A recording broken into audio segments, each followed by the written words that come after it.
Great. Good morning, everybody. So this is Jeremy Kellem's session, Your Evolving Why. If you have questions during the presentation, please feel free to drop them in the chat. And I'm also going to be sharing a link to his note-taking sheet that you'll be able to make a copy of once you pull it up. I'm going to put that link in the chat as well right now.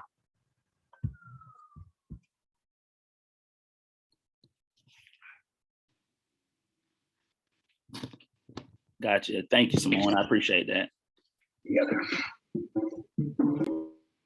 We're good to go.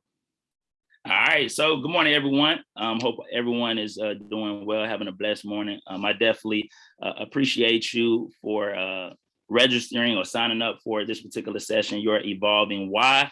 My name is Jeremy Kellem. And there we go. A little bit about me. I'm originally from Fort Lauderdale, Florida. I went to Middle Tennessee State University, played football there, and graduated from there in 2010. 10 years later, I went back, got my master's from Tennessee State University. So I do have two different experiences from a PWI and HBCU. And when I say that I take pride in that HBCU pride, I really do. But I'm also grateful and thankful for my experience at MTSU as well. After graduating from MTSU, I was blessed to go play professional football in the Arena Football League. I played for a team called the New Orleans Voodoo. I know, crazy name, New Orleans Voodoo. But then I was also blessed to play 4 years for a team called the Arizona Rattlers. So you might have seen it on TV. You might know people that play the arena. It's indoor football, a little different than your traditional outdoor football. What I currently do now, serve as a professional speaker and a high school educator in Nashville, Tennessee, at a public school. I really enjoy speaking, but also just being an educator as well. Ways that you can kind of follow me on Instagram, JK_impacts. I believe I have some good content, right? Impactful content. I'm all about making an impact, leaving an impact, lasting impact. And if you are into matching families, I'm talking about husband, wife, son, daughter, like my page, you want to check that out. My wife have us swagged up in some nice outfits. So I encourage you to go check out some of our outfits. She does an amazing job. I just put on what she tells me to put on, and I get a lot of likes, right? So, but no, so that's a little bit about me. And just some session norms, right? I just encourage everybody to be fully present. You took the time this morning to get on for including myself to be able to grow. I want to grow and learn from you all. So I want us to have a growth mindset. Behind every screen is a listener. Behind every screen is a leader. And I want us to, disagree with ideas, not people, if we do disagree. And then lastly, just ensure everyone's voice is heard. I want this to be something that we can kind of go back and forth, not just a one-way street. So I look forward to hearing from you, whether you unmute yourself or share in the chat. So moving on, like I say, to just dive straight into the session, Your Evolving Why, right? So we hear, especially being in education, whether you're a teacher, administrator, principal, just being in education, you hear about the word why, like, what is your why? What is your why? And I've been in a lot of spaces that address our why, or finding your why as like this one-time thing, like a singular thing, or something that just happens one time in your life. You identify, you locate it, and that's your why forever. And including myself, I have talked about it from that angle. But as I was researching and looking up the conference and some of the themes that they had, I looked and I seen the word rejuvenation, right? Rejuvenation. And I look at our why as like being a battery. Right? The battery that keeps us going, the battery that wakes us up and allows us to go be the best educator, the best administrator, the best principal that we can be in the schools, right? But sometimes our why needs rejuvenation, right? Sometimes our why, our battery that keeps us going, needs to be recharged, right? And I think that happens when we allow or realize that our why sometimes evolves, right? And it's not just, one thing, I find it, I'm gonna keep this, it's gonna be the same forever, that it actually can evolve, and it probably has evolved. And so throughout this session, that's what we're gonna be looking at. We're gonna be looking at identifying our why. We're gonna be looking at, hey, what may have caused me to forget my why? And then how can I relocate or see my why in a different way, or see how it has evolved that can rejuvenate my motivation, my career in the field of teaching, right? So I think it's only right for us to all share our whys, right? So I want you all to take 1 minute. to jot down. You jot down on your notepad or in your notes, but I would like you to share in the chat, just to jot down what was your why. Why did you get into education? Whatever role that you may serve in. What was your why? Right. So I'll give you about 30 seconds to a minute to just go ahead and jot that down in the chat. And Simone, if you can, if they do share, just kind of read them out. That'd be great as well.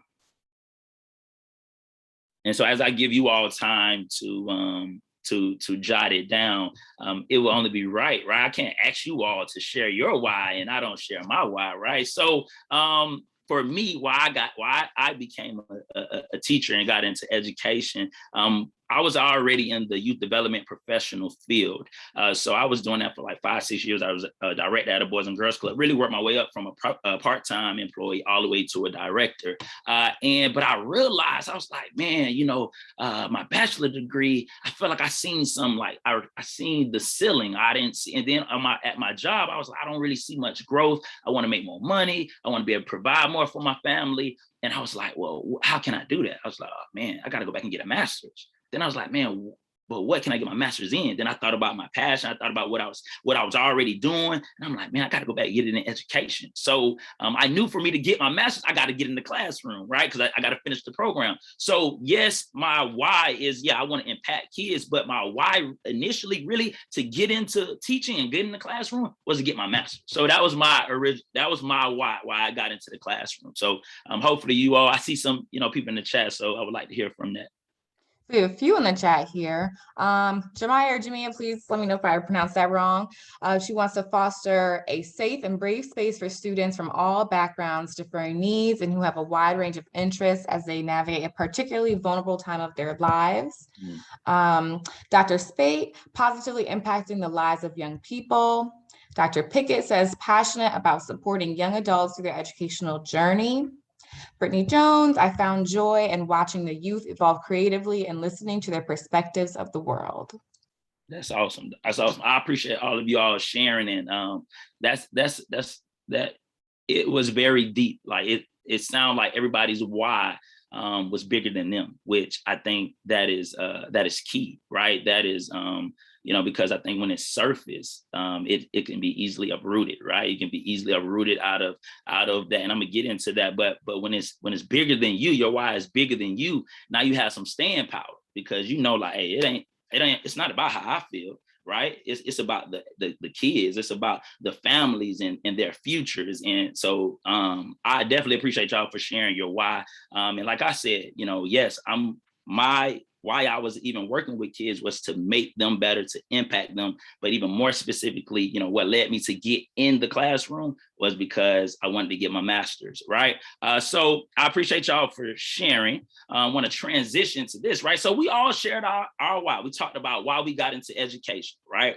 And the thing that, like I was talking about in the open, is that our why can evolve, right? And so I know y'all like, man, you got Simba on the screen. Like, yeah, Simba was one of my favorite childhood movies, right? And so at being older, there's a lot of lessons we can learn from Simba and Lion King. And so what it is, when I'm looking at this screen, you see it says why you started versus why you keep going, right? And so Simba in both pictures wanted to be the king, right? He wanted to be the king, but Simba's why for wanting to be the king was different on this left when he was a kid. His why for wanting to be the king was different, right? Why he started was different than why he kept going, why he kept pursuing to be king, right? Because he had a certain why, but then this Simba to the right had a certain why, right? That his why didn't stay the same. It evolved, it transitioned, it matured, it developed, right? And so I'm gonna go to this screen and I have to pull up this video,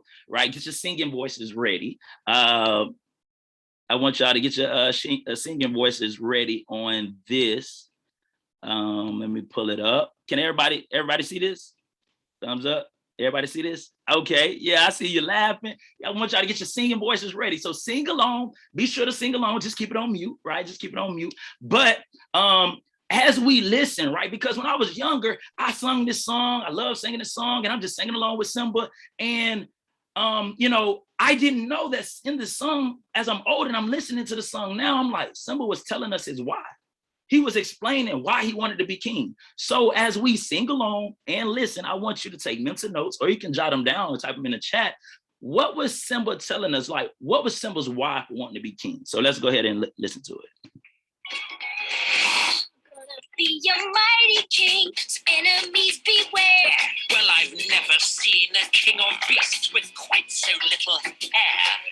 I'm gonna be the main event, like no king was before. I'm brushing up, I'm looking down, I'm working on my war.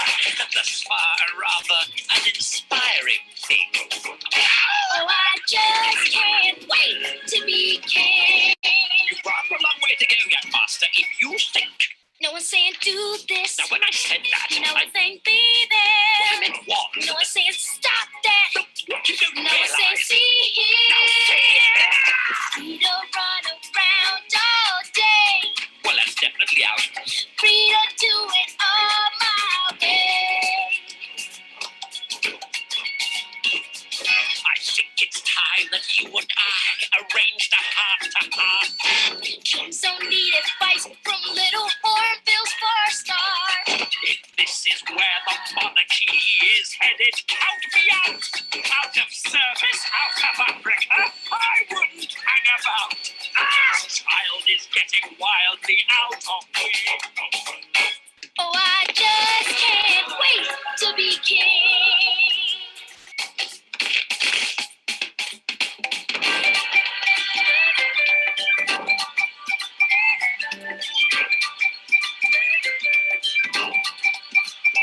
Everybody look left, everybody look right.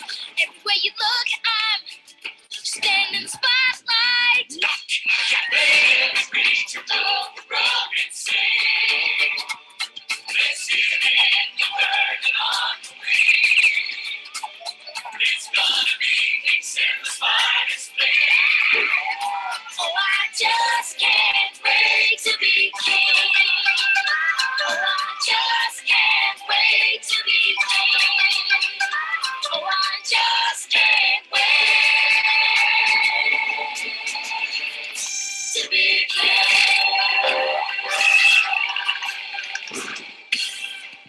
All right, so I look like people went down memory lane, which is awesome, right? So as you're listening, singing to the song, and it looked like some you guys you all did add what you believe Simba was telling us, like what was his why for being king. So Simone, if you can read that off for me, I greatly appreciate it.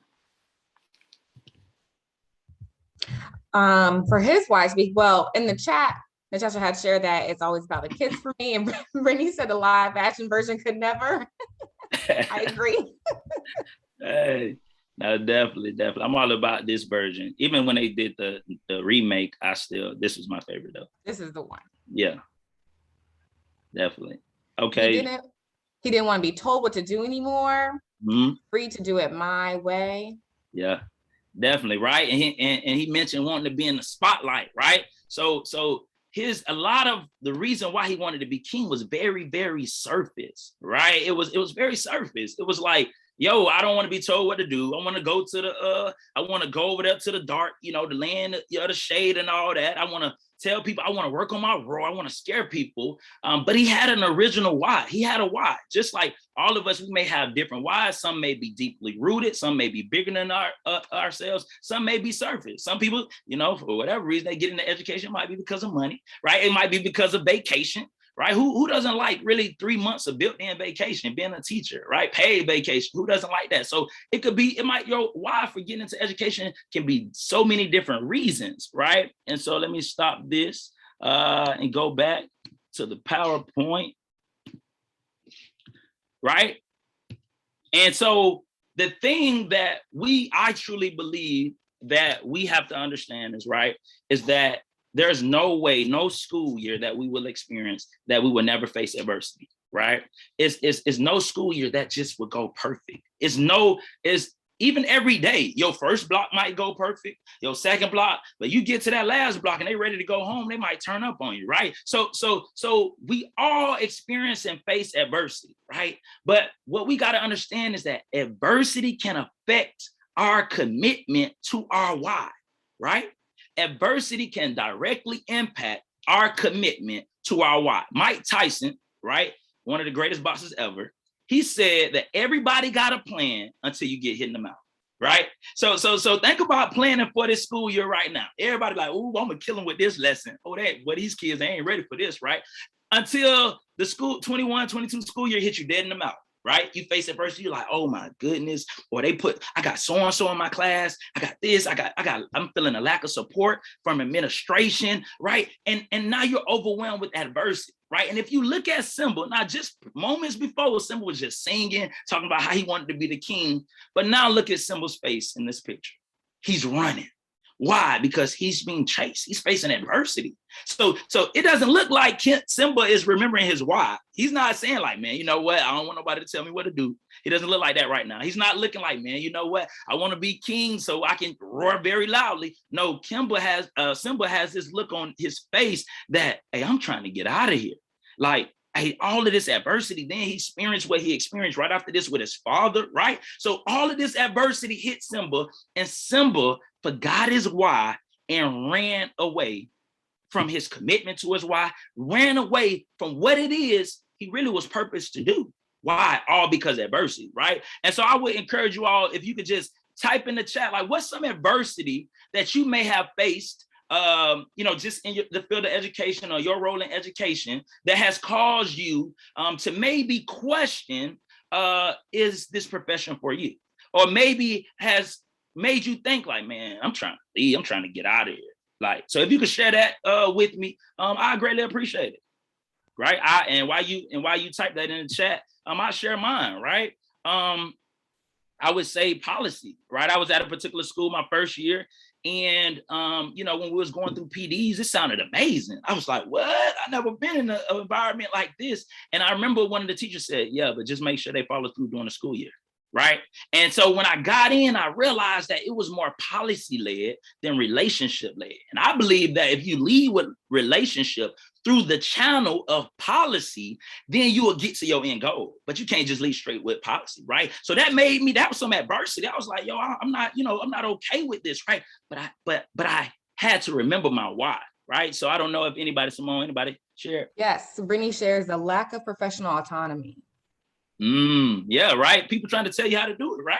I was at a school, and to your point, it was my first year teaching, so I didn't have anything to compare it to, right? But I had teachers that had taught for years, and they was like, yo, they taking my personality away out the classroom. They telling me how I need to deliver this, how I need to teach this, and this to me I'm not the best I can be for my kids if I'm in this one mode, right? And I definitely can relate to that, because trying to get all educators to teach one way, right, is impossible, I believe, right? You really stifle the creativity, the innate abilities in educators, and because all our scholars don't even learn in the same way, right, in a uniform way. So we got to understand that adversity can affect our commitment to our why, right? And so I'm not talking about like, yes, sometimes we have serious health issues, serious family issues that may cause us to leave the profession. We might have to change a career, or you might say, you know what, I've done my time. I'm moving in another, purposeful field, profession, and that's okay, right? But I'm talking about people just because it simply got hard that ran away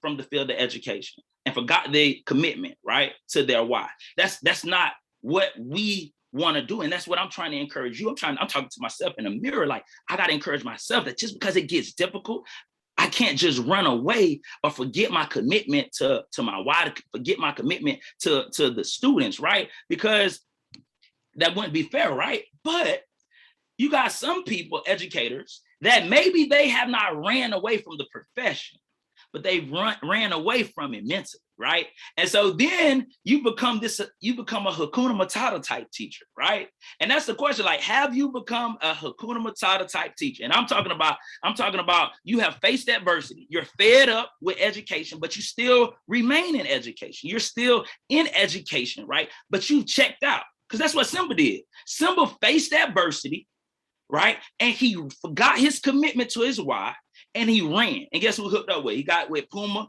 and Timon. And guess what? They started telling him about this philosophy, Hakuna Matata, right? It's a problem-free philosophy, this mentality that you don't worry about you don't confront issues and you just forget the past and you just go through life nonchalant. And many times we have teachers, right, that have gotten to that point. They stay in the field, they closer to retirement. They like, look, I'm trying to, I'm all 5 years away, I'm gonna stick in. Or maybe you knew and now here it goes after winter break, and now you like this Hakuna Matata type teacher, and you're just going through the motion. You halfway putting your effort in lessons, right? You don't really care about developing the students as people. You're just like, hey, come in my class, learn my content, and leave. You're not even focused on building relationship. You're not building community with your teachers. You're not, camaraderie with your teachers. You're all in this Hakuna Matata mindset. Like, man, I'm so fed up with these kids in my class. I'm so fed up with administration. I'm so fed up with policy, right? And you forget your why because of all this adversity, but you remain in the profession teaching,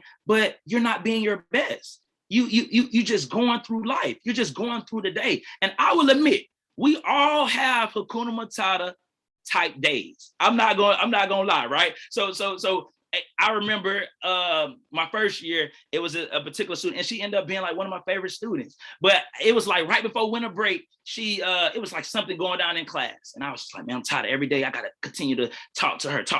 And I dreaded it the whole winter break. I'm like, man, I gotta go back to third period and I gotta deal with XYZ, right? And I had a Hakuna Matata type mentality. I was like, man, you know what? I'm just going in class and I'm gonna focus on other students and I'm not even gonna kind of put emphasis on her, right? And I had that moment, right? But that wasn't a lifestyle, right? And so we're human. We don't have great days every single day. We don't have great moments. We don't always feel like getting up and teaching. We don't always feel like getting up inspiring or educating our scholars. And we have a Hakuna Matata type day, but we can't let it be a Hakuna Matata type year. We can't let it be a Hakuna Matata type career, right? Because our kids are dependent on it. And you have a why, right? You have a why. But when we find ourselves in this moment of feeling like, man, nonchalant about our profession, nonchalant about our career, that's when accountability partners come in, right? Because Simba was going through his life, he living good, he eating worms, he eating bugs, he kicking up, swinging in the swing with Timon and Pumbaa,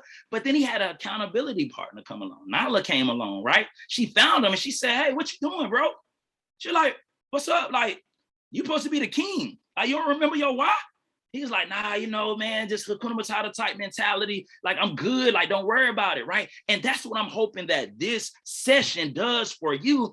If you feeling more like, man, nonchalant, passive about it, I want this to serve as a rejuvenation for you to realize, like, nah, I got to remember my why. I got to remember why I started. I got to remember that, like y'all said, it's bigger than me, and kids are dependent on our future. This country's future is dependent on the kids that we're educating and teaching. So are we developing better people? That's what we got to ask ourselves, right? And so once Nyla had this conversation with Simba, right? Simba had to do some evaluating, right? So I'm gonna go ahead and share this next video.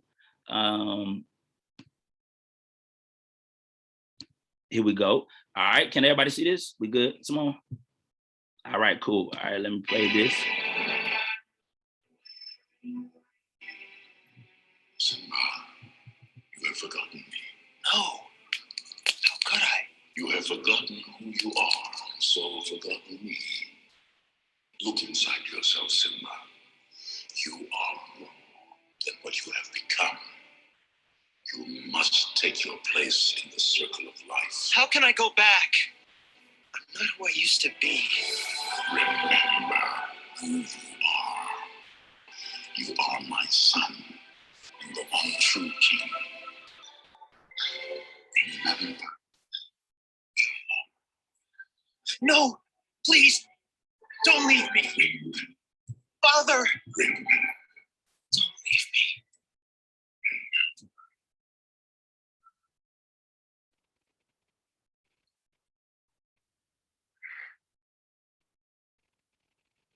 What was that? The weather. Very peculiar, don't you think? Yeah. Looks like the winds are changing. Change is good. Yeah, but it's not easy. I know what I have to do, but going back means I'll have to face my past. I've been running from it for so long. Jeez, what was that for? It doesn't matter. It's in the past. Yeah, but it still hurts. Oh, yes, the past can hurt. But the way I see it, you can either run from it or learn from it. You see? So what are you going to do? First, I'm gonna take your stick. No. Not a stick. Hey! Where are you going? I'm going back. Good. Come on, get out of here.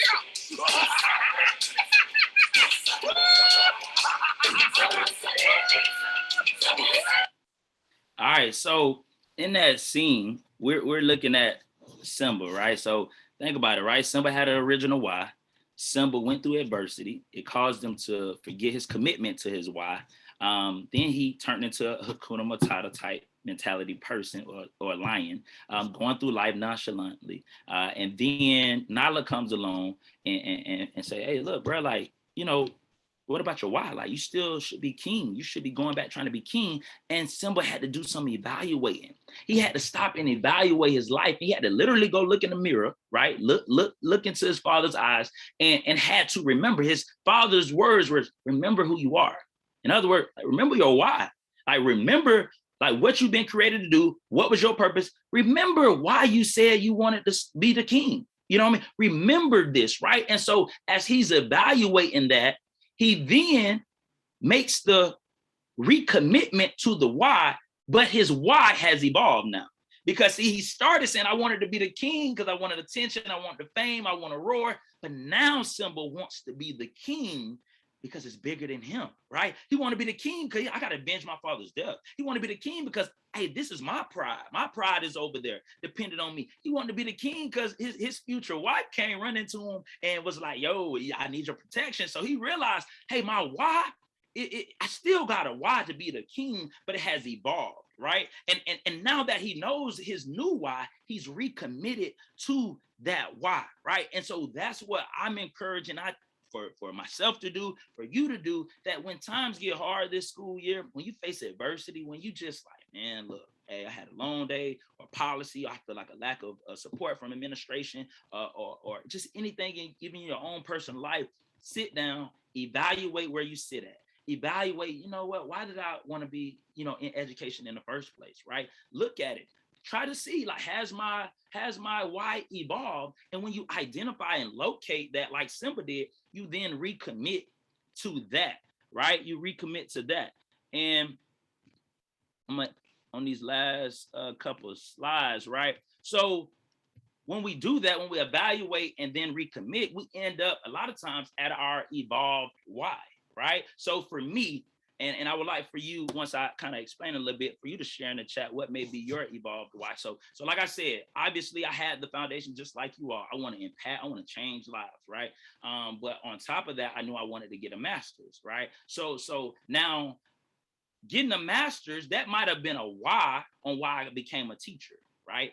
But that why is not what's keeping me going, right? If I was still dependent on that why, I would have stopped like 2 years ago, right? When I got my master's. But my why had to evolve, right? It's just like a butterfly. You start in one stage and then it evolves and becomes a butterfly. So it's not that it wasn't a butterfly in one stage or another, it just evolved. So my why has evolved. I still got a battery in my back that's getting me up, that's motivating me, that's encouraging me to remain in education, to be an impact, to make a life enhancing, life enriching impact, but my why just may look different, right? And so what I mean, how it could look different, right? So one is acknowledging our roles in the lives of our scholars. So we went through a pandemic, right? In teaching during the pandemic, whether it was in person or virtual. And I think for me, what allowed me to really see like what was really important.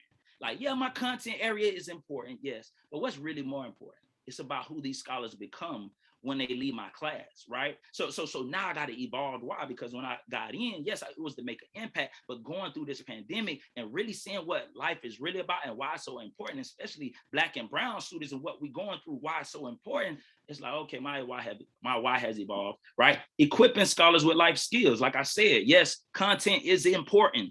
It is.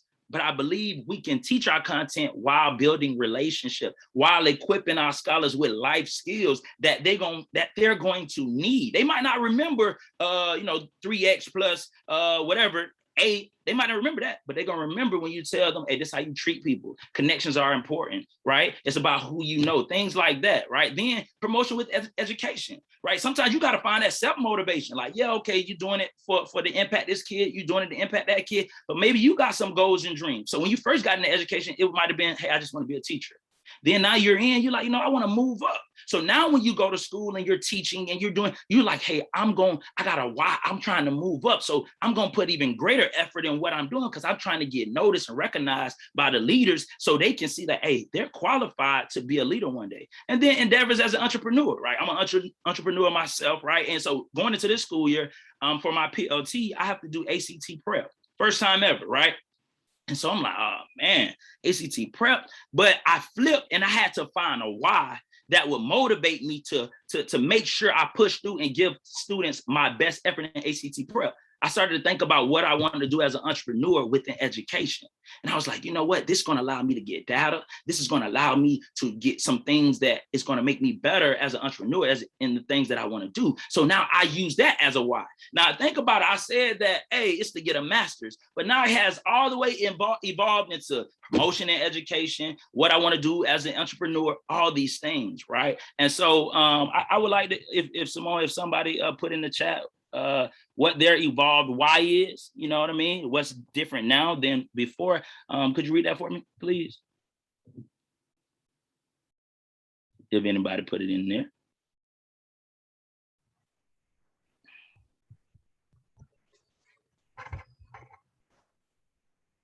Okay, that's, if you all, I'm pretty sure you all have an evolved why, whether you, type it in or not. But it's, this quote says, your why will keep you going on days you don't want to, right? Even when you don't want to. And that's I believe the key to why our why is important is that, like I say, it's that battery that remains in our back that keeps us going. Like this school year was hard. And now we're going into another school year with a different variant, with all these different factors. And to say that you're going to feel like wanting to get up and go to work every single day in an environment that may not feel as safe as you would like to be in, that's an understatement. However, what's going to continue to motivate you and push you to give your best effort consistently, right, for your scholars is knowing your why, remembering your why, not letting adversity cause you to forget your why, and continuing to remember that and use that as motivation. We do have a couple in here. Okay, Lisa says she can't stop, won't stop. Brittany shares expand my impact to influence more scholars. Both are very important. Learning how to build a community within your people. Your family is not always your blood, and that's okay. Therapy is okay. Love that. Definitely. I mean, all of that. The first one, you said the first one, oh yeah, can't stop, won't stop. I think that mentality is just extremely important, right? When you know that quitting is not an option, then you're not gonna quit, right? You're gonna find, you might take a break, you might, go on vacation, you might, like you say, someone mentioned therapy, doing some self-care, which is so important, right? But at the end of the day, you're gonna get back up and keep going. And then, continuing to expand your reach and your impact, because our scholars need it, especially those that, every scholar needs it, especially those that look like us, right? We have come so far, but still we have so much further to go. And so our scholars that look like us, they need representation, right? They need encouragement. We are many times the representation. I say this a lot. I say that to meet the scholars that I teach that look like me, I try to be a reflection, right? I want them to see me and know that, man, everything that Mr. Kellem has done, I can do, and I can do even greater things than he has done. And then my scholars that don't look like me, right? I try to be an example, right? I try to be an example of what a Black man looks like. I try to be an example of what a Black husband looks like. I try to be an example of what a Black father looks like. And I try to change the narrative that the students that don't look like me may have heard or may believe of a Black man. So I'm a reflection to some, an example to others. And so I keep that in mind, right? I keep that in mind. Even how I carry myself in the school, I try to keep that in mind because they always are watching. They might not have a good example of a father at home or a man in general in their life, but man, they might be like, man, you know what, man, I know Mr. Kellem, you know, he was married and he had 2 kids and I know marriage is possible. Or man, you know, he played professional sports. Yeah, I know professional sports is possible. So definitely keeping our kids in mind and what we mean to them is definitely important. And so I definitely want to, I don't want to belabor the point, but I definitely want to open it up for any questions, comments, feedback from anybody. And we also had a couple more in the chat as well. I want to hear that. One said, I still want to impact the lives of young people, and I want them to see me now as a role model doing it as a doctor, Natasha. Yes, yes, yes. Yeah. Jahar said, be the reason people can't say all Black people, right? And generalizing, yes. Definitely. Like, no, that's so true. And I think like when we individually go on and do amazing things, and then we come back and like we're teaching scholars. So you being a doctor, like you're a gym. We're all a gyms, right? Because we have different things that we offer to the classroom. So you're a gym. Like one of my line brothers, he's in a band. He's a professor at Tennessee State University, and you know what I'm saying, he's a musician, trumpet player, and he teaches band at a middle school. And like I said, bro, you are a gym. Like how many, 10-year-olds or 11, 12-year-olds can literally be coached or taught by someone with your expertise? And so I feel like the more accomplished we are, the more personal development, personal achievements we are, the better and more of an asset we are to our scholars, right? Because when they get out of school, we might be a link to their connection, or they might be a link to our connection. Our dreams may collide. So definitely, and you know what I'm saying, that expanding that impact is definitely always big. Definitely always big. I would like to see if anybody got any questions for me. Please feel free to drop it in the chat. I will also just want you all to type in the chat, like what was something or the biggest thing that kind of stuck out that you took away from the session on your evolving why. Feel free to, I give you a minute or two just to gather your thoughts and be able to type that in the chat. Or if you can unmute yourself if you want to. Yes, hi. My name is Jahara Muhammad. I teach in New Jersey, and I did jump in this session a little late because I was in the other session. But as soon as I jumped in, I have to say again that one of the things, well, the thing that stuck out the most for me was your comment about making sure that you are a role model for the people who look like you and for the people who don't. I was in a session yesterday here with Melanin Magic Conference, and we were talking about being the only person of color in predominantly white institutions and things like that, and how tiring it can become if you're basically the only person who looks like you, especially if you're that token or you're that, the one that always gets, you have to represent everybody. Whenever there's anything for Black History Month, you're the first person they call, things like that. And so, remembering one of the things that, I definitely, that keeps me in the game is the fact that I know that if I was not there, like there's nobody else there who looks like me. So then people will be able to continue these misconceptions and wrong perceptions of who we are, because I saw them before I got there, and I've been working tirelessly Definitely. to cancel, what's the word I'm looking for? To not dispel, but to dismantle this mindset that is within, I can't even just say my building, probably a lot of our buildings, a lot of our, workplaces, where we have to, remember that that's a lot of us, that is one of our, I hope that that's one of our reasons for being there. And it's not that we feel like we have to be the representation for all Black people, but when you are the only person of color in a space where no one looks like you, the reality is that you are representing all Black people. And and if you know that, then you have to make sure that you always put your best foot forward, while still making sure that people know you're still human, that you're not perfect, just like they're not perfect. And just because you're the only one who looks like you, you shouldn't have to be perfect. So I just want to thank you for being that role model for, your family, your workplace, and anyone who comes into contact with you. And I really hope that a lot of us follow suit. So thank you. No, thank you. Thank you for joining. Thank you for your comments. You're correct. I think there have been times, like right now I work in a very diverse school. And I remember when I was kind of pursuing education, I was having a conversation with my mom, and I was like, man, because when I was interviewing, I was kind of interviewing with like predominantly white schools, right? And I was kind of hesitant. I went to a PWI, and I was like, man, but I lived in New Orleans before, so I'm like, I love being around our people.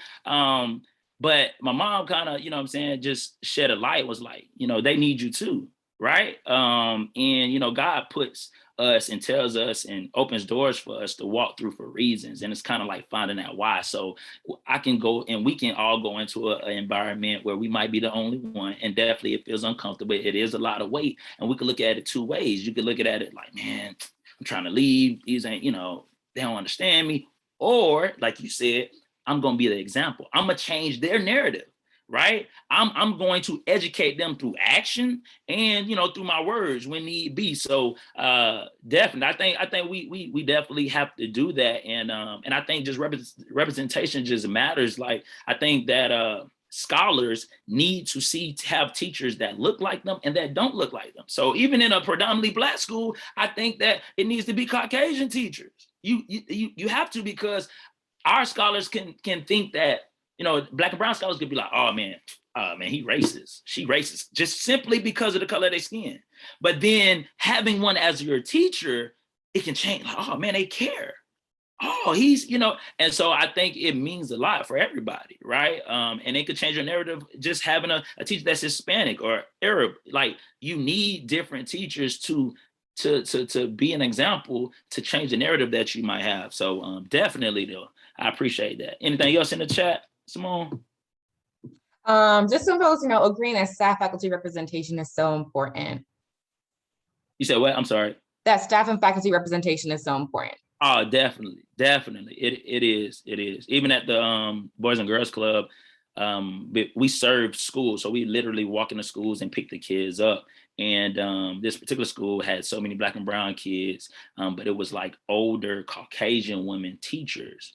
And I'm like, that probably is not a good, to only have Caucasian teachers, but you have such a diverse student group that their lack of understanding. Like, even my mom, she's a office manager, and she tells me like how, the teachers, Caucasian teachers, how they may not understand the Black and brown students that they teach, and that, hey, maybe it wasn't that he didn't want to do his homework. Maybe they didn't have internet access at home. But Johnny over here, his parents might have 2 jobs, 2 degrees, and they have all the internet access in the world. And it's not that Johnny is a better student than Oscar, but maybe because of their financial, places, it may prevent him from being able to get work done. But I think that it takes one to step out of their norm and be understanding of our scholars and meet them where they are, and not just always try to pull them to get them where they're at. So definitely, I know we're coming up with like 5 minutes. So we actually have to close it up now. Oh, go ahead. Yeah, go ahead. Close it up. This was so wonderful to listen to. I mean, you're having me evaluate, my evolving why. So thank you so much, Jeremy, for everything you shared today. So much great participation as well. This has been recorded, so I will be putting the link will be up to rewatch this if you would like to go back to it. Definitely by Wednesday at the latest. So just thank you again, Jeremy, for coming and sharing all this knowledge and wisdom with us today. And thank you everybody for coming to participate as well. Appreciate y'all. God bless y'all. You have a blessed day. Thank you.